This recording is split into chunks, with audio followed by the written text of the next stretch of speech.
Hola, muy buenos días a todas y a todos.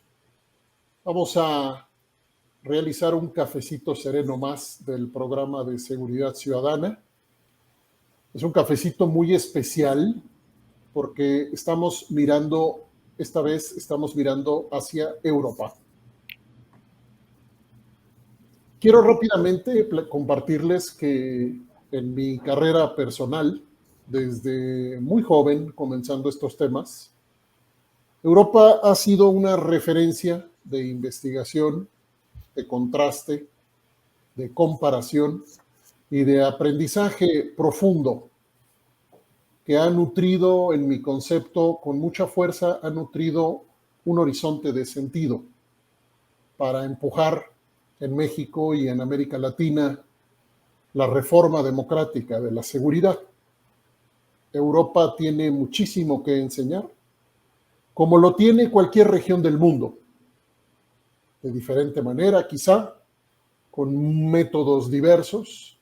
Si uno pone atención con detenimiento, si una persona quiere aprender, tiene muchísimo que aprender comparando regiones, comparando países, comparando historias.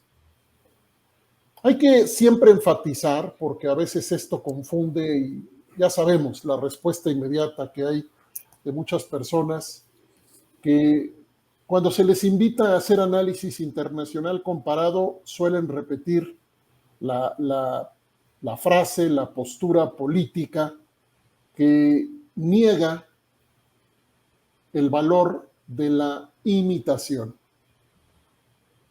Nosotros nunca proponemos copiar, replicar. Lo que proponemos es aprender, discernir, al modo ignaciano, discernir, como lo hace esta Universidad Iberoamericana, construir el análisis a través del discernimiento y seleccionar de esas realidades que nos ayuda. Bienvenida Ana Almécija, criminóloga de la Universidad Politécnica de Cataluña. Bienvenida Antonia Linde, criminóloga de la Universidad de Oberta de Cataluña, Y bienvenido Francesc Guillén, criminólogo presidente de la Asociación Catalana para la Prevención Ambiental de la Seguridad. Las preguntas que nos reúnen son las siguientes. ¿Qué experiencias se pueden considerar positivas entre las políticas de seguridad europeas? ¿Cuáles son los fracasos más evidentes de esas políticas? ¿Y cuáles son los retos más importantes a afrontar? ¿Qué hemos aprendido en Europa de lo que hemos hecho bien? ¿Qué hemos aprendido, qué han aprendido en Europa de lo que no ha salido bien? ¿Y qué desafíos encontramos hoy frente a la historia? Bienvenidas nuevamente, bienvenidos todas y todos. Les recordamos que todos los cafecitos están en el portal de YouTube, en el canal de YouTube del programa de Seguridad Ciudadana, y también les recordamos nuestro portal, el portal donde el programa de Seguridad Ciudadana está reuniendo una gran cantidad de materiales de investigación de nuestras investigaciones y de otras entidades y actores, seguridadviacivil.ibero.mx. Muy bien. Comenzamos, por favor. Ana Almécija, bienvenida, te escuchamos. Hola, buenos días. Gracias por haberme invitado a este cafecito. Voy a compartir pantalla para presentaros un PowerPoint que he preparado. Si me confirmáis que se ve correctamente. Lo tenemos perfectamente. De acuerdo. Pues para empezar, yo les quiero manifestar que una de las cuestiones principales que hemos aprendido en seguridad, desde mi punto de vista, es ir más allá de la seguridad tradicional reactiva, ¿no? Por tanto, yo me centro mucho en todo el ámbito preventivo, en todo el ámbito de esa prevención del delito y de la inseguridad, y desde mi especialización lo hago con una perspectiva de género. Ahora voy a ir explicando poco a poco qué es esto del CEPTED y qué son estas experiencias desde la perspectiva de género, que son en las que yo mayormente trabajo, ¿no? Yo voy a hablar también del ámbito de la criminología ambiental, es decir, es aquella disciplina que no solo tiene en cuenta, ¿no?, los motivos de un criminal para cometer el delito, sino que estudia todo el contexto de espacio y tiempo en el que se produce ese delito. Entonces, existen espacios, ¿no?, que son más proclives donde pueden suceder el delito y otros donde no se producen tanto y, por tanto, nos hemos de fijar qué características físicas, pero también veremos que no tan solo físicas, tienen esos espacios para poder, pues lo que decíamos, ¿no?, un poco replicarlo. ¿Cómo conseguimos que haya espacios libres de delito? No al 100%, como ya sabemos, ¿no?, que es casi una utopía, pero minimizar al máximo esas cifras del delito. Esta perspectiva CEPTED, que es la que, entre otras técnicas de criminología ambiental, se puede aplicar, ¿no?, para hacer esta prevención del delito a través del diseño ambiental, intenta reducir estas oportunidades de cometer los delitos, reducir ese temor al delito, pero hacerlo también de una forma comunitaria, es decir, aumentando esa cohesión comunitaria. Es muy importante el sentido de comunidad. Para aquellos que no lo sepan, esta metodología tiene una serie de principios que a lo largo de los años pues, han ido completando, ¿no?, y añadiendo y trabajándose más. Los primeros eran muy físicos. Este CEPTED de primera generación se centraba en el control de accesos, en vigilancia natural, en el mantenimiento de los espacios, en el reforzamiento territorial. Luego, más adelante, se añadió este principio tan importante que he comentado, que es el de la participación comunitaria. Y en los últimos años se está desarrollando unos principios de tercera generación que añaden a esta prevención del delito a través del diseño ambiental la importancia de la sostenibilidad, la autorrealización y la salud pública. Y todo esto he comentado que lo hago con perspectiva de género. ¿Qué significa trabajar la perspectiva de género, ¿no?, en el ámbito de la seguridad? Es muy sencillo, es simplemente que a esta seguridad le añadimos la experiencia, las aportaciones de las mujeres.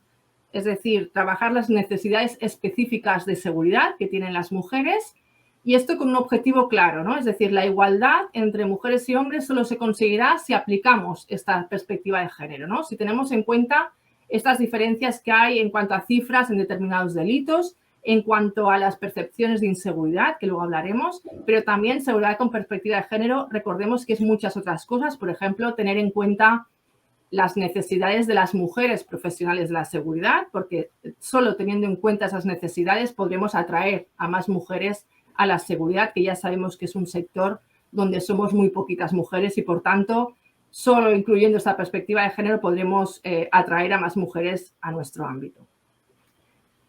Entonces yo, para empezar a responder a las preguntas que nos habías planteado, primero voy a exponer algunas experiencias positivas y las voy a centrar en un par de experiencias. La primera son los protocolos contra las violencias sexuales en entornos de ocio. Porque también en este ámbito hemos aprendido mucho. Es decir, yo cuando empecé a trabajar en seguridad, yo trabajaba en seguridad privada y no existían protocolos de violencias sexuales en entornos de ocio. Es decir, en un concierto, en un festival de música, no había protocolo alguno.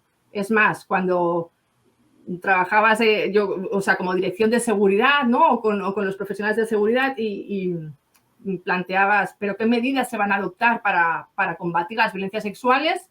Lo que te decían los organizadores e incluso algunos directores de seguridad es: esto no es necesario, en este evento no pasa estas cosas. O en esta discoteca nunca ha habido una violencia sexual. Entonces, ahí te dabas cuenta, ¿no?, de cómo la falta que hacía, y de esto no hace tantos años que estoy hablando, la falta que hacía trabajar todo este tema y aumentar también la sensibilización. Porque, como habéis comentado también antes, el tema de la seguridad no puede centrarse solo en el ámbito penal o en el ámbito reactivo. Es decir, las violencias sexuales en España, algunas están en el Código Penal, pero otras muchas no. Y nosotros hemos de abordar todas las violencias sexuales. No solo porque no haya habido ninguna violación en esta discoteca, significa que no estén sucediendo las violencias sexuales, ¿no?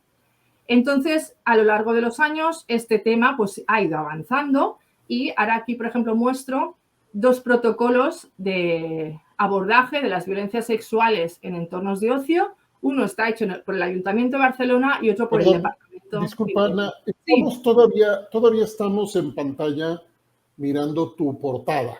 anda, no se va avanzando. Entonces, revisen, ahí está ya avanzando. Ahora sí, Sí, y vaya, también gracias por avisarme. también existe la posibilidad de abrir la imagen para que la imagen no se vean las diapositivas a Sí, la si la abro izquierda. no la veis. Y por lo que me estás diciendo, si la abro no, Sí, la clic aquí tenía abajo. abierta. Ok, Clic aquí, ¿no? Vale, vale. La dejo así mejor para asegurarnos que... ok, ok. De acuerdo. Adelante, Ana, gracias. Bueno, pues bueno, el PowerPoint no hay problema. Si alguien lo necesita, lo puedo pasar, ¿vale? Para que veáis lo que he ido explicando. Entonces, aquí os presento, pues esto, ¿no? Las portadas de 2 protocolos. En ambos he tenido la suerte de colaborar en mayor o menor medida. Uno es del Ayuntamiento de Barcelona y otro del Departamento de Interior. O sea, en ambos casos son administraciones públicas que han creado y están implantando en los eventos que se realizan, en un caso en la ciudad de Barcelona y el otro en toda Cataluña, estos protocolos contra o de abordaje de las agresiones sexuales. Entonces, de estos 2 protocolos, además, destaco que es interesante porque en ambos se contemplan medidas que están relacionadas con la criminología ambiental. Es decir, en ambos se habla, por ejemplo, pues eso, ¿no? De evitar que en el local haya lugares donde una persona se pueda encontrar sola y aislada y pueda pedir ayuda y nadie le escuche, ¿no? O se tiene en cuenta el tema de la iluminación, que haya la iluminación suficiente para que todo el mundo se sienta y esté seguro. Por tanto, son importantes estos 2 documentos, pero también hay organizadores privados que también se han puesto las pilas en el sentido de que se han dado cuenta de que son necesarios estos protocolos y también están realizando pues eso, ¿no? Algunas acciones. Yo también tuve la suerte, antes de estar en el Departamento de Interior, de trabajar con Live Nation, ¿no? Que es la promotora que hace la más conocida, la más grande, y ellos desde hace años también tienen esta conciencia de que es necesario en los eventos implantar estos protocolos. Entonces, de una forma muy práctica y gráfica, aquí os muestro algunas medidas que se han implantado. Algunas son muy sencillas y, de hecho, hay muchas que yo estoy convencida de que se implantan sin saber que, en el fondo, todo esto está en la criminología ambiental, ¿no? Ya sea en el CEPTED o en la prevención situacional. Pero todo esto ayuda a sensibilizar y también a crear un ambiente comunitario de aquí estamos todos contra las violencias sexuales. Las víctimas, las personas afectadas no están solas, ¿no? Por ejemplo, estas pantallas gigantes, estos mensajes del no es no, o por ejemplo en este Festival de Madrid, ¿no? Encuentra el punto antiacoso junto a la caseta de información, cartelería en los lavabos, el tema de los puntos lilas, aquí se les llama puntos lilas a estos espacios estáticos de sensibilización y atención a posibles víctimas y tener esta referencia en todos los eventos, ¿no? De si alguien te está molestando, alguien te ha agredido sexualmente, puedes ir allí a pedir ayuda. Esto es muy importante. También mapas, ¿no? De dónde puedes encontrar estos puntos lilas. Y en los últimos meses, incluso por parte de la Policía Autonómica de Cataluña, por parte de los Mossos d'Esquadra, se ha creado un plan de acción policial contra estas violencias sexuales, con lo cual yo creo que ha sido un paso muy importante, ¿no? No es algo menor, algo que, bueno, ¿no? Que a veces se decía antes, esto las feministas, que son unas exageradas. No, ahora una policía ha creado un plan contra las violencias sexuales en entornos de ocio. Entonces, ahí se ve un poco la magnitud del problema, ¿no? Otras medidas también que tienen algunas más que ver con el ambiente físico, ¿no? Por ejemplo, el tema de la visibilidad. Esta primera fotografía con las New Jersey, que les llamamos aquí, estos, ¿no? Bloques de cemento que en su día se pusieron sobre todo para el tema de evitar atentados terroristas, en este caso en eventos. Pues obviamente, si ponemos bloques de hormigón de 3 metros, pues nos estamos quitando visibilidad y eso es un problema. Por lo tanto, cualquier medida que adoptemos en seguridad tiene que seguir estos principios de la criminología ambiental, ¿no? O mantener la vegetación que nos permita también la visibilidad. O medidas tan fáciles como balizar y poner un cartel de aquí solo pueden pasar participantes y aquí no, ¿no? Es decir, dar instrucciones a la gente sobre dónde puede ir o dónde no. O estas antiavalanchas, ¿no? Que ahora es muy común sectorizar las pistas en un festival o en un concierto. Eso nos permite también al personal de seguridad y emergencia poder acceder más fácilmente a la gente, ¿no? Antes, cuando se hacían aquellos festivales en campos de fútbol, que piensas como le pase a alguien ahí algo en medio, pues no vamos a poder llegar. Todas estas medidas que se van adoptando con esta conciencia, ¿no?, de proteger más a los asistentes de eventos. O también las paradas de autobuses, muy ligado al tema del ocio, ¿no? Para poder llegar a algunos conciertos, festivales, es importante que el transporte público llegue allí y que sea seguro. Entonces, también hay mucho trabajo en cuanto a cómo se están diseñando estas paradas de autobús, de tren, de metro, con estos criterios y con esta perspectiva de género, ¿no? El tema de la visibilidad y demás. Hay otro tema también muy importante de seguridad con perspectiva de género, que es el de la percepción de inseguridad. Es decir, cada persona tiene una percepción de seguridad que es única, ¿no? Que depende de su situación personal, de sus vivencias, de su edad, de su género, de su discapacidad. Y por lo tanto, hay que trabajar también, ¿no? Para darle a todas las personas, para cubrir sus necesidades de seguridad, ¿no?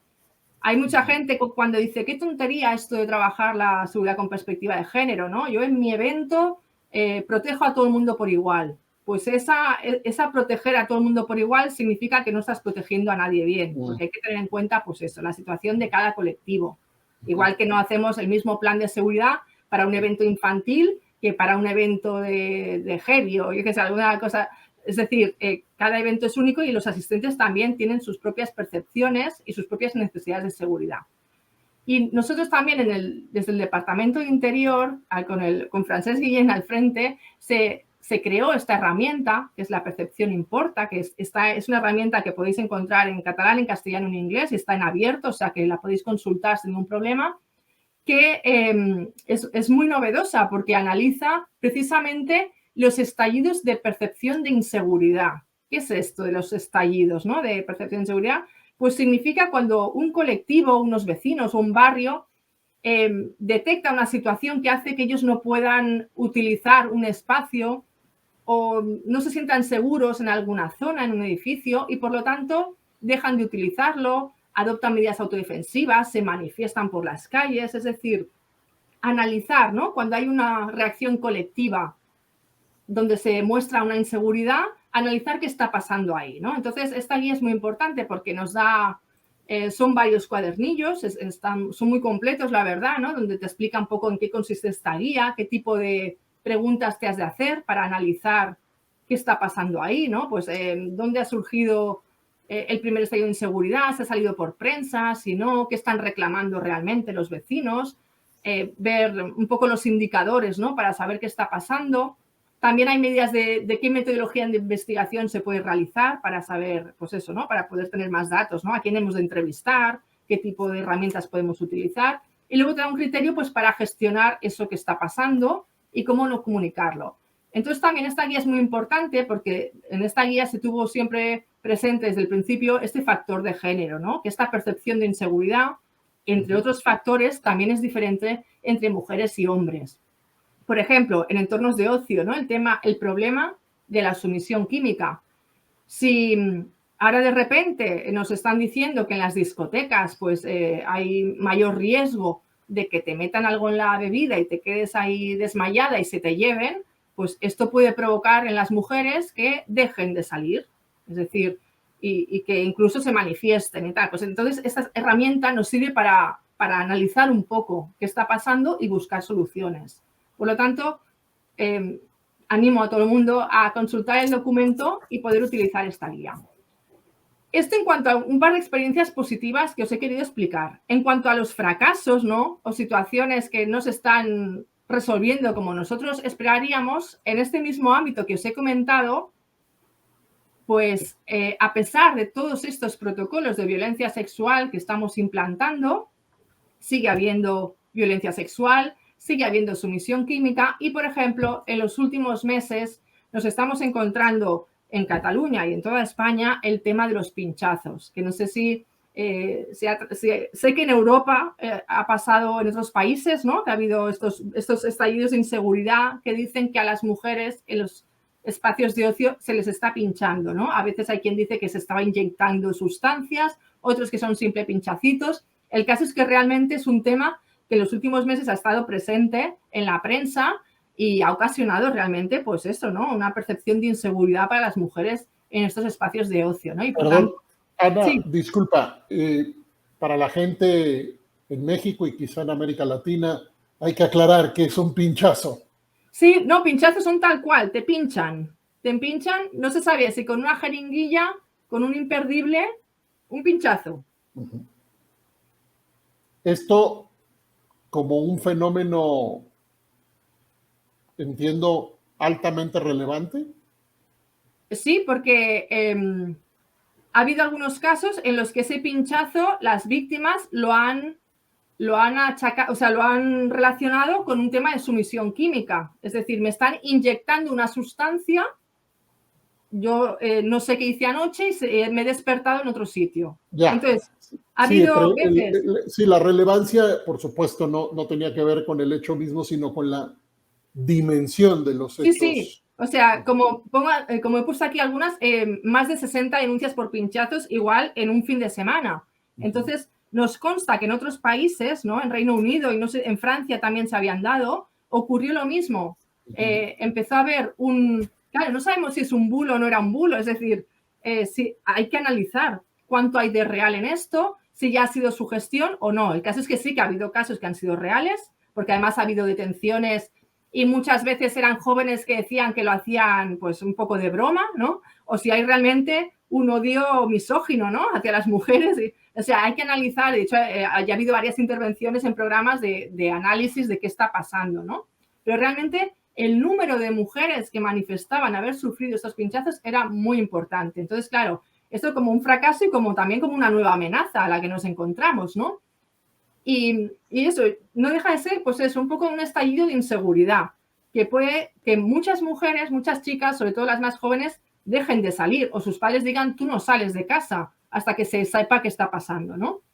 Y luego otro fracaso que nos encontramos, que lejos de cada vez tener unos entornos de ocio más seguros, en muchos aspectos sí, pero también están aumentando mucho los delitos y las infracciones de odio.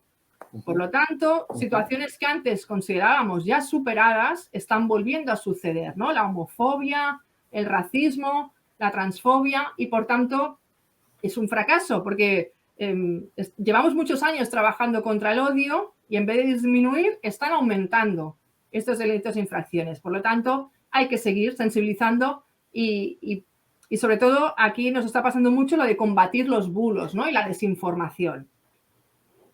Porque, como pongo aquí, que este es en un mural, en un barrio de aquí de Barcelona, hay este cartel, ¿no? El miedo es el mensaje. Ese miedo es el que puede estar coartando nuestra libertad, nuestros derechos fundamentales, porque la gente, en vez de salir, se puede quedar en casa, ¿no? O sea, estás dejando de disfrutar ese espacio público por este miedo a que te pase algo. Entonces, aquí ya, para finalizar, los retos de futuro, yo en el ámbito en el que trabajo os he puesto aquí 4, podría haber puesto más, pero me voy a centrar en estos. Primero, esta superación de las resistencias a los cambios en el sector de la seguridad. Yo que desde que hace años que estaba ahí con el tema del género, me he encontrado muchas resistencias. Es decir, la típica frase de que aquí las cosas se han hecho siempre así y no vengas tú ahora con discursos que están vinculados, según mucha gente, a determinadas ideologías. Y simplemente estamos hablando de derechos humanos. Entonces, yo creo que la seguridad ha de superar muchas formas tradicionales que tiene de hacer las cosas, cambiar a esta cultura preventiva, que realmente hay mucho cambio, pero aún está costando. También se tiene que trabajar mucho más el tema de la percepción de inseguridad. Aquí, por suerte, pues eso, ¿no? Francesc Guillén, yo creo que es la persona, ¿no? Yo he aprendido todo de él en este ámbito. Hemos de conseguir que se trabaje también esta percepción de inseguridad y no se haga esta distinción de seguridad objetiva y subjetiva y creer que la seguridad subjetiva es una cosa que está en la cabeza de la gente y que no hace falta abordar, ¿no? Sino todo lo contrario. Es importante trabajar la seguridad con perspectiva de género, hacer entender que es importantísima esta distinción, estas necesidades de las mujeres, contar con su experiencia, con sus vivencias, que pueden ser muy diferentes a las de los hombres, y que adoptar estas medidas con perspectiva de género beneficia a todos. Es decir, no perjudica a nadie, todo lo contrario, ¿no? Todo lo que podamos aportar, ¿no? de nuevas ideas es un bien para toda la comunidad y que esas medidas que se adopten benefician tanto a mujeres como hombres, como a todo el mundo de una forma interseccional. Y luego profesionalizar la seguridad con perspectiva de género, porque lamentablemente también lo que sucede mucho es que estos protocolos, por ejemplo, ¿no? El protocolo contra la violencia sexual del concierto de no sé qué, se da a hacer a alguien que no tiene ningún tipo de formación ni en seguridad ni en género. Entonces, se cree que es algo que puede hacer cualquiera, ¿no? Es, bueno, esto aquí adoptamos un mensaje de que aquí es un ocio seguro y punto, no. Es decir, los y las criminólogas somos las expertas en este ámbito y luego también pues todos los profesionales de la seguridad que llevan años trabajando. Y a todo esto es importante añadir toda la necesaria formación en género y en derechos humanos. Y nada más, hasta aquí mi intervención y quedo a vuestra disposición para aclarar cualquier punto. Gracias, Ana. Siempre es impactante escuchar desde Europa, por ejemplo, esto último que decías, Ana, de se cree que cualquiera puede hacer esto. Es algo que vivimos por acá todos los días, creo que en la inmensa mayoría del territorio. Y al mismo tiempo vivimos lo otro, que es la construcción de herramientas especializadas. Celebro mucho que hayas presentado herramientas concretas porque de pronto aquí se diseñan herramientas, pero dada la falta de mecanismos de control y rendición de cuentas en su implementación, de pronto se quiere desacreditar a la herramienta. Cuando Pero la evaluación es fundamental también, evaluar si ha funcionado, si no, y los mecanismos de seguimiento, por supuesto. Pero más allá, incluso antes, Ana, evaluar si se está usando. Claro, si se ha implementado, si es verdad. Hay muchos documentos que están en un cajón y no se han implementado nunca. Y es una pena. Entonces, evaluar proceso, evaluar resultado, evaluar impacto, evaluar presupuesto. Este programa, el programa de seguridad ciudadana de la Ibero, está continuamente insistiendo en recordar que el artículo 21 constitucional en México incluyó desde 2008 la participación ciudadana en la evaluación de la seguridad y de las instituciones de seguridad. Eso, para serles franco, hay gente que no está enterada que está ese texto en la Constitución. Y es porque la hegemonía de un paradigma que no convoca a esa evaluación, en general, tampoco convoca a esa participación en general. Entonces, gracias, Ana, muy interesante. Vamos a regresar contigo en la conversación de todas y todos. Antonia, bienvenida. Te escuchamos con atención. Gracias. Buenas tardes a todos. Bueno, en primer lugar, felicitarles por esa iniciativa tan interesante y bueno, como no, pues darles las gracias por la invitación a esta mesa del día de hoy. Voy a compartir.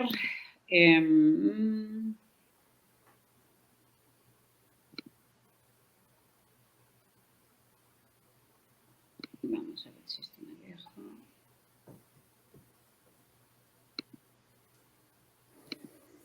No sé si pueden ver algo, todavía no, ¿eh? Todavía no, yo te aviso.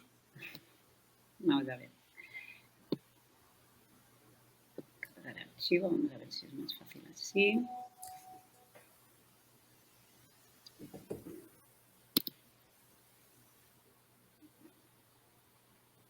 Vale, me dice cargando archivo, así que intuyo que en breve se podrá ver. Es un PPT que utilizaré, un PowerPoint que utilizaré un poco de soporte para la presentación. ¿Nosotros no debemos hacer algo, Hiroko? No. Vale, lo veo cargado. Aquí está. Listo. Aquí está, ¿eh? Perfecto. A ver si yo hago... Ustedes pueden verlo, yo todavía no. Veo que está cargando. Pero intuyo que enseguida podré verlo.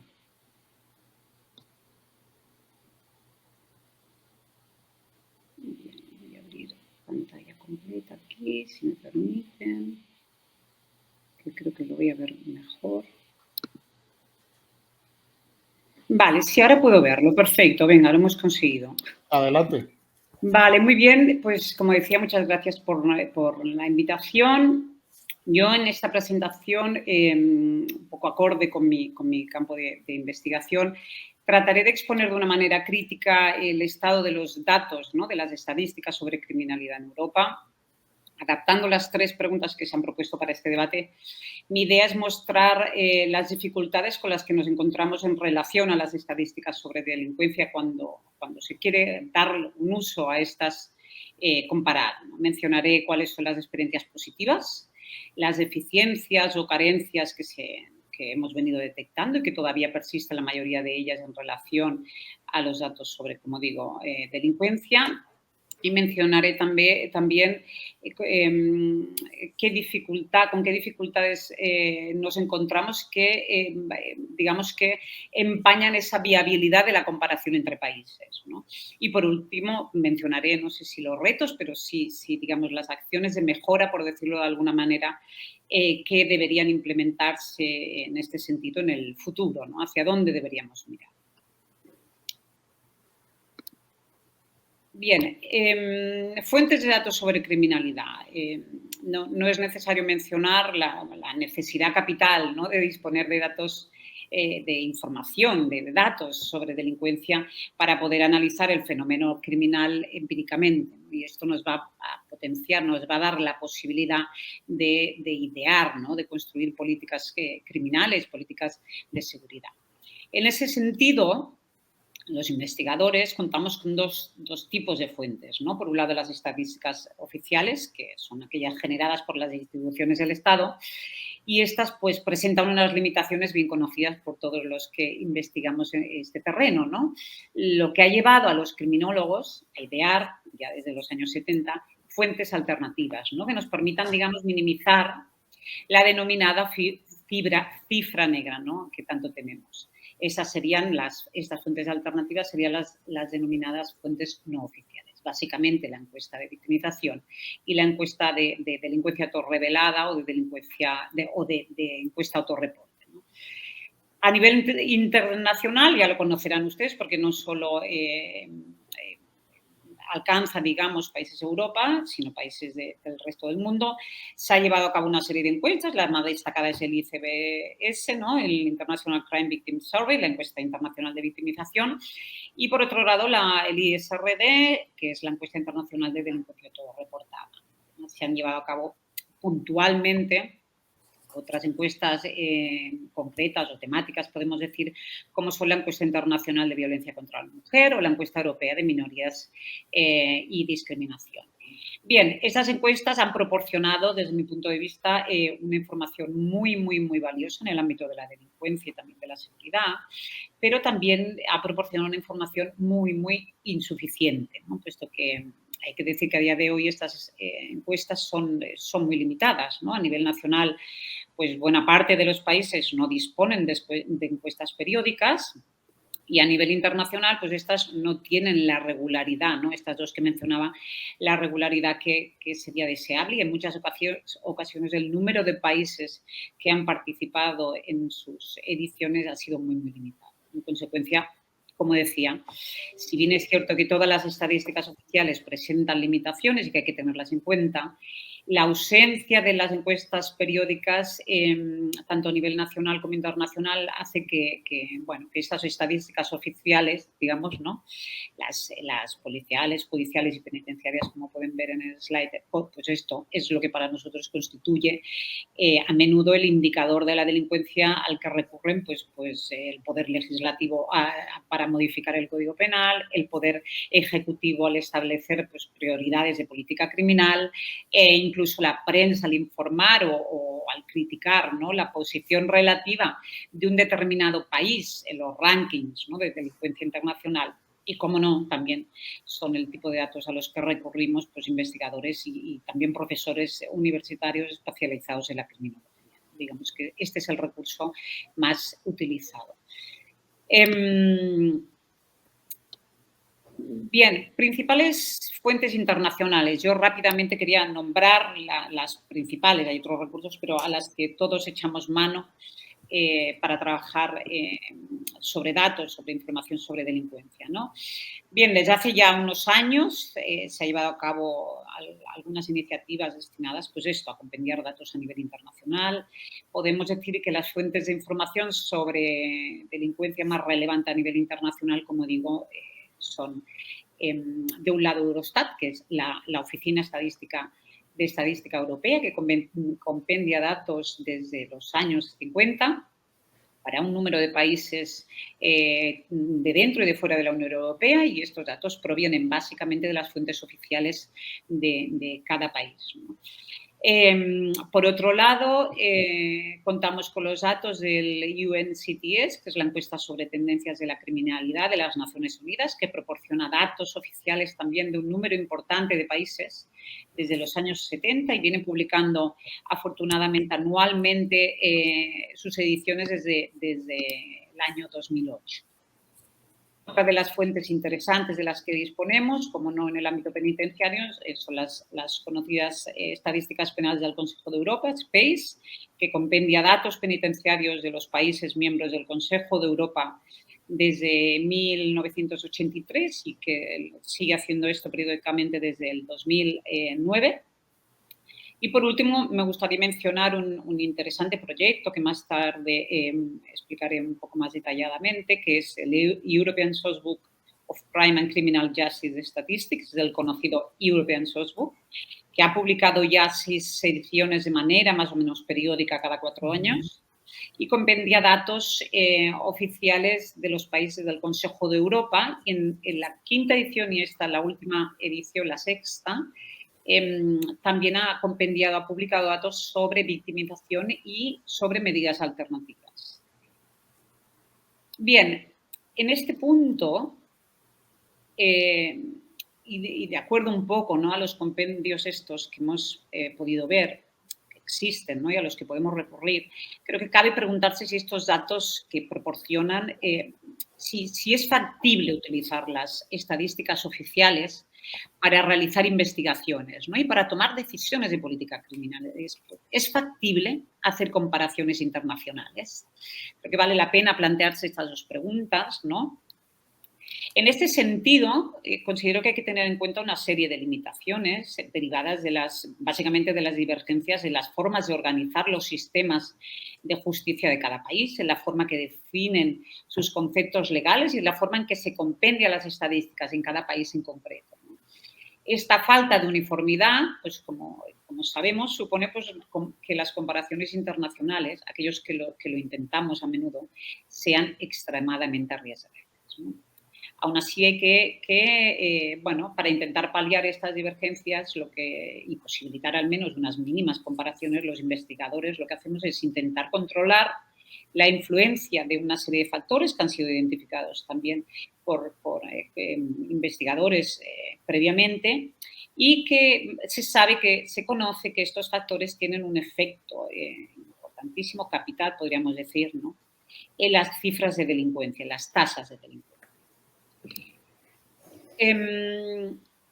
Por un lado, tenemos que tener en cuenta unos factores legales, no entraré en ellos con detalle, pero quería mencionar que se refieren un poco a la influencia de las definiciones legales utilizadas en cada país, al tipo de procedimiento legal y también a los principios legales que rigen en cada país concreto.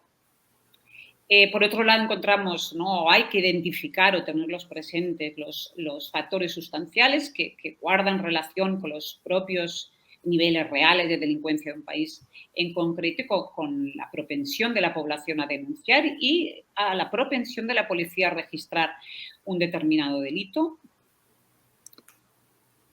También tener en cuenta muy importante los factores de política criminal que se refieren a las prioridades que en cada gobierno establezcan en la detección y persecución del crimen. Aquí ponía 2 ejemplos muy claros, ¿no?, pues que es la violencia doméstica, ¿no?, o la violencia de género, que viene siendo una prioridad en términos de política criminal, y pues, en su momento pues, los delitos relacionados con los estupefacientes, ¿no? Estas prioridades tienen una afectación que se refleja, ¿no?, en los datos sobre delincuencia.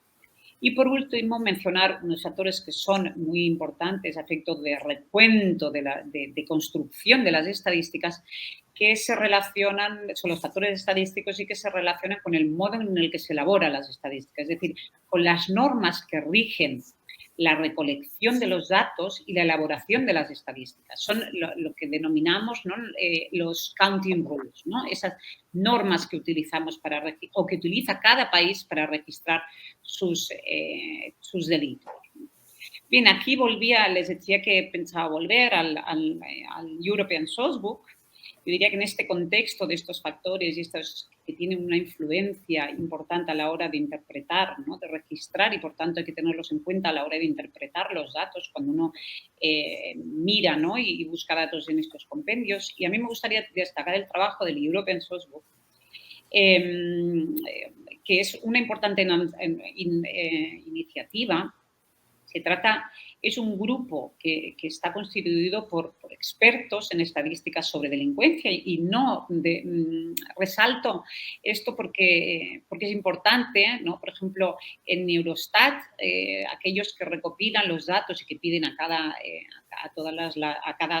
oficina de estadística de los diferentes países son funcionarios que trabajan en estas oficinas, ¿de acuerdo?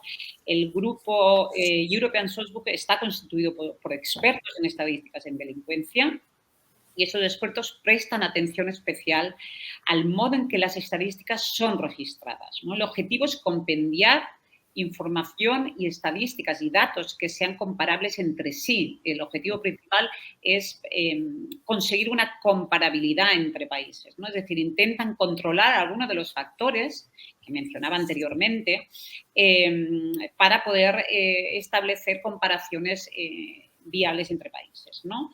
Para ello se envía un cuestionario a los corresponsales de cada país. En mi caso yo lo conozco bien porque soy la corresponsal de España, y en este cuestionario se pide información acerca de las normas que regulan la elaboración de las estadísticas sobre criminalidad en nuestro país concreto, en el país de cada corresponsal, ¿no? Estas preguntas que se formulan en el cuestionario se refieren a factores estadísticos, ¿no?, que tienen como decía, esa influencia en el registro de datos. Esto es, ¿no?, las preguntas: ¿existen normas escritas que regulan la manera en que se registra la información?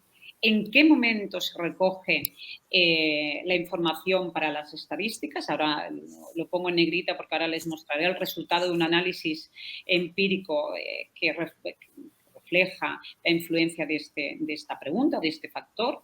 Por otro lado, ¿cuál es la unidad de cuenta utilizada en las estadísticas a la hora de registrar, ¿no? ¿Cómo se cuentan las infracciones cometidas por más de una persona? ¿Como una infracción, como dos o como más infracciones?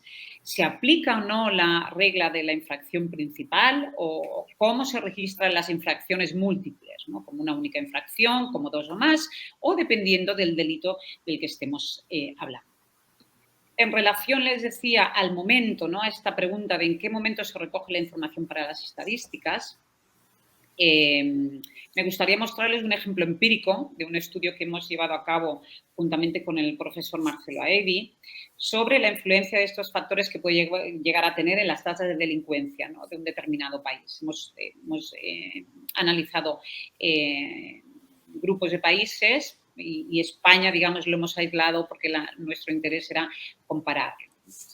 En relación a la pregunta referente al momento en que se registran las infracciones estadísticas, ya sean policiales o judiciales, si nos fijamos en las judiciales concretamente, que este será el caso, sabemos que algunos países registran las personas condenadas cuando éstas han sido condenadas en sentencia firme, pero sabemos también, porque así nos lo han informado, que otros países registran las sentencias en sus estadísticas judiciales, me refiero, cuando todavía esta sentencia es susceptible de ser apelada, ¿no? Esto es en primera instancia, podríamos decir. Así que, digamos que la hipótesis que nosotros planteamos aquí es a niveles de delincuencia similares, los países que registran sentencias firmes deberían registrar tasas de personas condenadas inferiores a aquellas de los países que registran sentencias que aún pueden ser apeladas. Esto se debería, está claro, al hecho de que con las sentencias firmes ya se haría un filtro de aquellos casos que efectivamente son considerados como delito y se eliminarían aquellos casos que finalmente un alto tribunal ha considerado que no se aprecia delito. Por tanto, no deberían estar incluidas en las estadísticas. A ver, sí, bien, perfecto. Temía que se me hubiera desconfigurado. Les muestro, no sé si pueden ver, el gráfico, ¿no?, en el que se aprecia el índice de personas condenadas según que la sentencia incluida en las estadísticas de los 21 países objeto de estudio sean o no sentencia firme. 9 países registran sentencias susceptibles de ser apeladas. Pueden ver aquellas que tienen la barrita en rojo, y 11 países registran las sentencias cuando estas son firmes, ¿no?, que son los países que muestran la barrita verde, ¿no? También he de decir que, aunque está analizado de forma separada, es el caso también de España, ¿no? Como ven, para casi todos los delitos estudiados se observa tasas más altas en el grupo de países que registran sentencias susceptibles de ser apeladas. Hay la excepción del fraude, que probablemente esta se deba al modo como se registra y se condenan los ciberfraudes. Pero, como decía, podemos decir que la hipótesis se confirma, ¿no? En definitiva, lo que quería mostrar, ¿no?, o poner de manifiesto mostrándoles esto, es que disponer de la información, ¿no?, de la metadata que decimos, ¿no?, de la información sobre la forma en que cada país registra sus delitos, nos permite entender las tasas de delincuencia y permite también interpretarlas a nivel comparativo, ¿no? Un país puede ser que en el caso de un delito concreto muestre tasas muy elevadas, y esto podría deberse no tanto al hecho, ¿no?, al nivel real de delincuencia, o del nivel real de comisión de este tipo de delitos, sino que podría deberse a la forma en cómo este delito concreto está registrado, ¿no? De ahí la importancia de poder disponer de esta información que necesitamos, ¿no? Las administraciones han de tomar conciencia de esto, porque algunos países sí que sus administraciones proporcionan esta información, pero no siempre evidente, porque en muchos otros países no es así. Bien, retomando, después de mostrar esto, retomando las preguntas en torno a las cuales giraba esta mesa, en cuanto a las experiencias positivas que han tenido lugar, podríamos decir así, ¿no?, en relación a la generación de datos sobre delincuencia, ¿no?, digamos que la publicación de datos, ¿no?, sobre delincuencia. Es decir, que los criminólogos hace ya años han tomado conciencia de la relevancia de los datos sobre criminalidad para la generación, ¿no?, y la potenciación de políticas criminales. Los datos empíricos nos permiten conocer el fenómeno criminal y poder, evidentemente, prevenir e intervenir. Esto es ya una evidencia, nadie lo niega, ¿no? Ya hay entre el colectivo académico esta idea clara, ¿no? Las limitaciones de los datos oficiales se han identificado claramente también, lo que ha supuesto que los expertos empiecen a buscar fuentes alternativas de datos sobre la delincuencia, las fuentes que comentábamos, las encuestas. Algunos países han hecho esfuerzos por compendiar estadísticas nacionales sobre criminalidad, otros tienen mucho que avanzar todavía. Y, como hemos visto, se han generado iniciativas orientadas a compendiar información y a homogeneizar, si me permiten, criterios de registro de datos sobre delincuencia, con una finalidad comparativa. En relación a los fracasos o las limitaciones con las que nos encontramos todavía, podríamos decir que la falta de homogeneización en las definiciones legales y en las reglas para elaborar las estadísticas criminales supone todavía que comparar los datos de las estadísticas criminales de diferentes países sea una tarea abocada la mayor parte del tiempo al fracaso. Todavía persiste también una falta de transparencia en los datos y de la información que proporcionan algunos países, lo que dificulta conocer cómo son construidas sus estadísticas. Es importante remarcar también la falta de periodicidad de las fuentes no oficiales. Como hemos mencionado, las encuestas de victimización y de delincuencia autorrevelada a nivel internacional son escasas. Todavía no se ha conseguido cierta sistematización en la elaboración de estas. También hay una falta de encuestas periódicas nacionales, ¿no? En muchos países en Europa. Y cuando las hay, muestran la limitación utilizan cada uno su propio cuestionario y esto dificulta, por supuesto, poder comparar los resultados entre países, ¿no? De ahí ese interés en utilizar un cuestionario común, ¿no? Que es un poco hacia donde deberíamos caminar los retos, ¿no? En cuanto a los retos o las acciones de mejora para llevar a cabo o recomendaciones, ¿no? Estos evidentemente están estrechamente ligados a los fracasos que hemos visto, ¿no? Y hay que homogeneizar las definiciones legales, intentarlo al menos, ¿no? Y las normas que regulan la elaboración de las estadísticas. Hay que incrementar la transparencia de los datos publicados en los países de la región.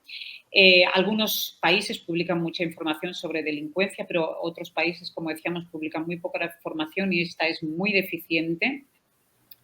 Hay que destinar esfuerzos a potenciar y apoyar y generar organismos, instituciones internacionales de compendio de datos, como son los que hemos visto durante esta presentación. Hay que destinar más recursos, y esto creo que es los próximos de homework, ¿no? Que tenemos los criminólogos. Hay que destinar recursos para la elaboración de encuestas internacionales y de victimización y de delincuencia autorreportada para conseguir que estas se lleven a cabo de una forma periódica, ¿no? Lo que nos permitiría construir tendencias de la delincuencia con series fiables más o menos largas. En ese sentido, para finalizar, yo diría que hay que tener presente que las encuestas de victimización representan un avance mayor en el estudio de la delincuencia. No solo han permitido identificar al menos una parte de la cifra negra de la delincuencia, sino que han facilitado el desarrollo de teorías explicativas, ¿no? Basándonos en datos empíricos y que han tenido un gran poder explicativo, ¿no? El desafío actual yo creo que va por aquí, consiste un poco en conseguir sistematizar estas encuestas de victimización para que se hagan de manera homogénea a nivel internacional.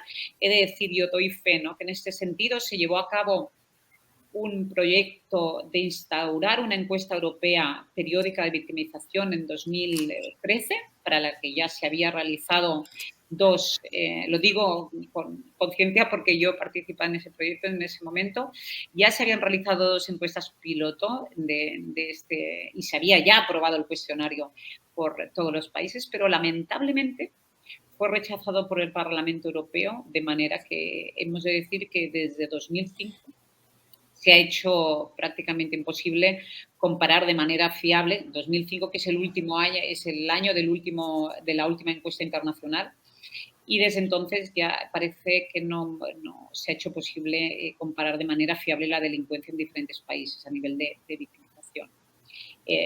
No sabría decirles muy bien por qué se paralizó ese proyecto, ¿no? Nosotros decíamos, estuvimos 1 año y medio trabajando en él. Probablemente se trató de una decisión un poco cobarde de ciertos representantes políticos que temen, ¿no? Que temían o que temen cualquier tipo de comparación que pueda poner, ¿no? de manifiesto o que pueda poner en evidencia tantos errores sistemáticos en materia de política criminal que se producen con frecuencia debido precisamente a que se ignora la investigación empírica en materia de victimización. Y bien, pues con esto finalizo mi presentación. Gracias por la atención y quedo a vuestra disposición para cualquier pregunta que consideren oportuna. Sí, Antonia, muchísimas gracias. La verdad es que no solamente ha sido muy interesante escucharte, sino además es muy oportuno para un momento en el que el sistema universitario jesuita se está haciendo nuevas preguntas respecto a qué información hay que construir, qué información hay que recoger y qué uso se le da a esa información para construir procesos de incidencia. Lo que dijiste, Antonia, del poder explicativo, el poder explicativo asociado a bases de información robustas, diversas, sólidas, me hace pensar, y esto también lo digo a modo de provocación para Francesc y para Ana, me hace pensar en lo que hemos vivido aquí en México. Hay que decir primero que todavía mucha gente desafortunadamente toma decisiones sin ver información empírica. Muchísima más de la que quisiéramos. Por otro lado, hay que decir que cada vez más personas en el poder público asociado a seguridad, procuración de justicia, sistema penal, pero seguridad, prevención, procuración de justicia, ven y construyen más información. Eso también es cierto. Ahora, lo que nos preocupa mucho es que no necesariamente logramos confirmar que la mayor disponibilidad de información, particularmente asociada con la producción de la aplicación de herramientas empíricas, no necesariamente produce teorías causales respecto a los fenómenos que producen inseguridad y respecto a las políticas que pudieran funcionar para reducir esos fenómenos. Entonces, nos preocupa muchísimo incluso cómo construir la pedagogía respecto a este complejísimo tema de la causalidad. Debo decirles que nosotros estamos todo el tiempo en el debate público, medios de comunicación, una importante cantidad de periodistas que sí que han recogido la idea de que necesitamos esta vinculación, esta interpretación sólida entre lo que hace el Estado, esta interpretación que responda a la pregunta si lo que hace el Estado tiene algo que ver con el comportamiento de las violencias. Y si lo tuviera, ¿cómo lo demostramos? Esto que puede parecer algo muy trabajado por mucho tiempo en algunas partes del mundo, sin duda en algunas partes de Europa, lo tengo claro que tiene muchas décadas esto construyéndose. En México no es así. Y es extraña en general esta discusión. Al punto que se pueden afirmar, el discurso político afirma cualquier cantidad de cosas respecto al porqué de las violencias o respecto al porqué del cambio en el comportamiento, en las tendencias de las violencias, pero sin necesitar demostrar que se ha construido un modelo de interpretación basado en métodos, en teoría y métodos idóneos.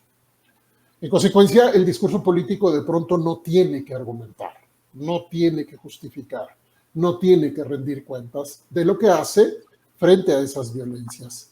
Eso es para nosotros uno de los más grandes pasivos de la política de seguridad en México. La justificación de las decisiones a través de medios idóneos para rendir cuentas. Francesc, te dejo con esta provocación, mi querido amigo. Bienvenido nuevamente y es un gusto siempre que nos vayamos acompañando en la vida con todos estos temas. Sí, efectivamente. Es un placer estar aquí. Te agradezco mucho la invitación y es un placer venir manteniendo ese diálogo que a través actualmente de las redes vamos manteniendo y que en cualquier caso nos obliga a todos a reflexionar y está bien de compartir experiencias. Y yo quiero decir que con lo que tú planteas ahora yo te voy a decepcionar. O sea, yo voy a hacer un planteamiento más macro, más genérico que las intervenciones de mis compañeras de panel, digamos, que han sido muy precisas y han hablado de cuestiones muy concretas, de las que saben mucho, pero no te voy a solucionar las dudas que tú tienes. O sea, yo voy a plantear los problemas algunos de los problemas que tú planteabas que nosotros tampoco tenemos resueltos. Ahora, bien, yo empezaré como puntos positivos, como puntos que yo pienso que ayudan y como puntos en los que yo pienso que sí que hemos avanzado.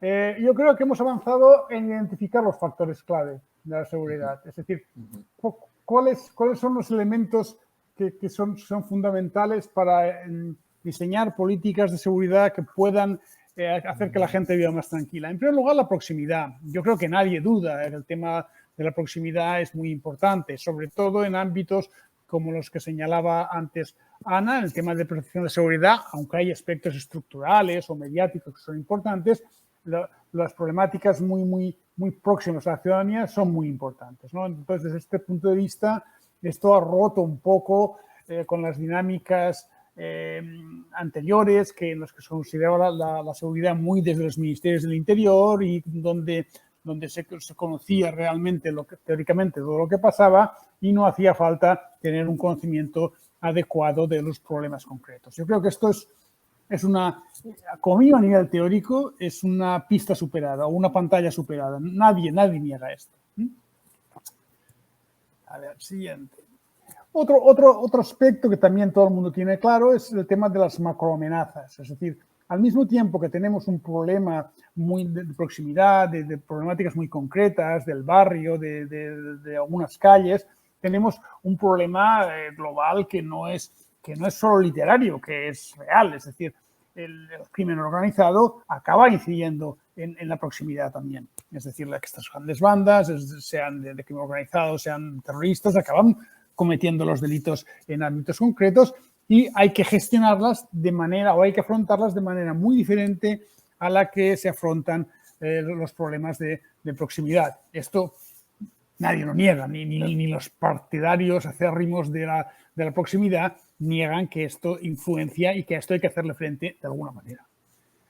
Otro aspecto que también se ha impuesto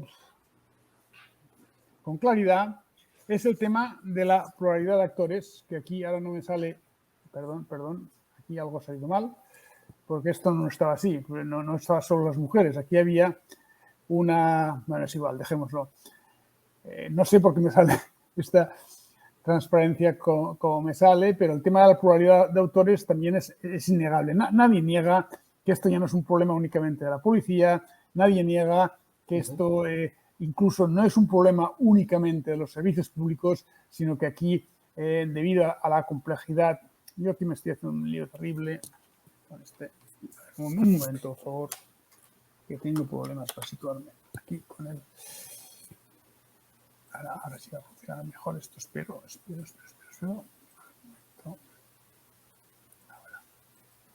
Bueno, aquí había varias caras, jóvenes, grandes, actores públicos, actores privados. Nadie niega esto, nadie niega que hay un problema de diversidad en los que, lamentablemente, y aquí voy a introducir un tema que yo no había previsto en mi exposición, pero que cuando lo ha mencionado Ernesto, yo he recordado que este sí que es un problema importante en México y es importante reconocer que en Europa también está. Aquí no se excluye el ejército. Es decir, aquí, aunque tenemos claro que la seguridad interna es un problema de instituciones civiles, en el ámbito más coercitivo de la policía, que ha de ser civil, muchos estados, entre ellos España, Francia, Portugal, Italia, Rumanía, muchos estados continúan teniendo cuerpos policiales que tienen naturaleza militar y que incluso con todo el tema del terrorismo han recuperado terreno. O sea, han parecido que era más adecuado que estos cuerpos de naturaleza militar, incluso en algunos casos el ejército, tomara el territorio debido a la inmensidad de la amenaza. Es decir, la pluralidad se ha extendido incluso para el lado que, Ernesto, tú considerarías negativo. Es decir, también el ejército o las instituciones policiales de carácter militar, si no han ganado terrenos, lo han mantenido con bastante fuerza. Es cierto que en Europa los cuerpos policiales de naturaleza militar acostumbran a depender funcionalmente del Ministerio del Interior. Pero cuidado, esto en Francia solo pasa desde 2010. En Francia, el país de la Revolución, hasta el año 2010, la gendarmerie dependía de los delegados territoriales del Ministerio de Defensa. Solo a partir de 2010 pasa a depender funcionalmente del Ministerio del Interior. Orgánicamente continúa dependiendo del Ministerio de Defensa. Pero bueno, hecha esta introducción o esta mención, que yo creo que sí, que desde México es interesante, nadie niega la pluralidad de actores y esto tiene un significado muy positivo, que incluye a la sociedad civil, incluye a los servicios sociales, incluye a otros servicios que históricamente no se tenían en cuenta a la hora de hablar de la seguridad, que normalmente se relacionaba con las instituciones policiales y de justicia penal, pero cuidado que esto también se ha aumentado por una vía que parecía un poco proscrita, que era la vía militar. Entonces, todo el mundo acepta también, pero incluso a nivel político, en el discurso, estoy hablando del discurso, que hay una gran complejidad, las causas que generan la inseguridad o la delincuencia son muy complejas. O sea, que es difícil, con una respuesta muy focalizada o muy concreta de un operador muy concreto, afrontar los problemas más profundos de la seguridad, porque responden a una casuística muy compleja. Es muy difícil que en un discurso sosegado nadie discuta esto. Nadie. En un discurso sosegado, quiero dejar claro lo que estoy diciendo. ¿Esto qué ha significado? Pues esto ha significado en Europa continental, y digo en Europa continental porque en el Reino Unido ya era así antes, un progresivo aumento de competencias municipales. Incluso en el caso francés, que es el Estado jacobino por excelencia, pues encontramos que a partir de las leyes que se aprueban ya en el año 95 de ordenación de la seguridad, poco a poco se va otorgando más competencias a los consejos municipales, a los alcaldes, incluso se crean los consejos locales de prevención de la delincuencia. Esto en Alemania está muy generalizado, pues claro, no es demasiada noticia, es más noticia que en Francia poco a poco se haya dado este nivel competencial a los alcaldes o los municipios. En España los municipios también han adquirido una cierta relevancia. Pero las policías locales en España se han consolidado, yo diría que en los niveles más altos de Europa. En Francia han renacido. Las policías locales no se pueden comparar en Francia al nivel de España ni al de Italia, porque han renacido muy tímidamente, pero han renacido. O sea, habían desaparecido en el año 66 con la adscripción de la Dirección de la Policía de París a la Policía Nacional. Desaparecen las policías locales y en cambio en el año 99 hay una ley del Parlamento francés que permite con ciertos requisitos que se recreen policías locales, cosa que ha sucedido de manera desigual. Y repito, en ningún caso como en Francia como en España, ni incluso como en Italia. Hay aparición irregular, como os decía antes, de órganos locales de gestión de la seguridad, consejos locales, observatorios, llamémosle como queramos, que en algún caso tienen mucho peso, como en el caso de Alemania, pero en Francia también tienen algún peso. Es cierto que con una cierta presencia de las instituciones estatales también. Pero esto sí que ha sido una característica o un proceso que yo creo que es positivo y que se ha producido en los últimos 20, 30 años en Europa. Los estados aparentan proximidad y lo digo con toda la intención, o sea, los estados hablan de proximidad. Esto quiere decir que contribuyen al discurso de la proximidad. Ahora, los estados practican proximidad, los estados tienen muy difícil para practicar proximidad. Ahora, todas las policías son no comunitarias o próximas o de barrio. La Guardia Civil habla de policía de proximidad, la Gendarmería hablaba de policía de proximidad, los carabineros italianos parlaban de policía de proximidad. En cualquier caso, el discurso de que lo próximo es importante se ha instalado incluso a nivel del Estado. ¿Por qué, perdón, Francesc, por qué utilizas la palabra aparentan?